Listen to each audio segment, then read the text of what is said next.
ఉప ముఖ్యమంత్రి బట్టి విక్రమార్క గారి మీద బిల్లుల మీద పర్సంటేజ్లని, సింగరేణిలో అవకతవకలని అనేక ఆరోపణలు చేస్తే ఆ ఉప ముఖ్యమంత్రి గారి మీద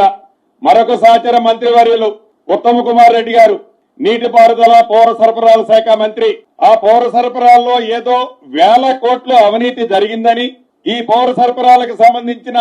బియ్యాల్లో కుంభకోణాలు జరిగినాయని సహచర మంత్రివర్యులు ఉత్తమ్ కుమార్ రెడ్డి గారి మీద ప్రేరేపణలు చేస్తూ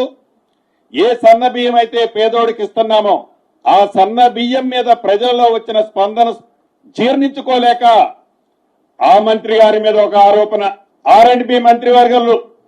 కోమటిరెడ్డి వెంకటరెడ్డి గారు ప్రతి మండలం నుంచి జిల్లా హెడ్ క్వార్టర్ కి, ప్రతి జిల్లా హెడ్ క్వార్టర్ నుంచి స్టేట్ హెడ్ క్వార్టర్ కి ఏవైతే రోడ్లు విస్తీర్ణ చేసి మెరుగైన రోడ్లు ఏపించడం కోసం యామ్ సిస్టమ్ లో దేశంలోని కొన్ని రాష్ట్రాలు చేపట్టే కార్యక్రమాన్ని ఇక్కడ కూడా చేపడుతూ మంచి కార్యక్రమాన్ని చేపడితే ఆ పనులు జరిగితే వారి ఉనికి కోల్పోతారని ఆ కార్యక్రమం మీద కోమటిరెడ్డి వెంకటరెడ్డి గారి మీద ఒక నిందలు,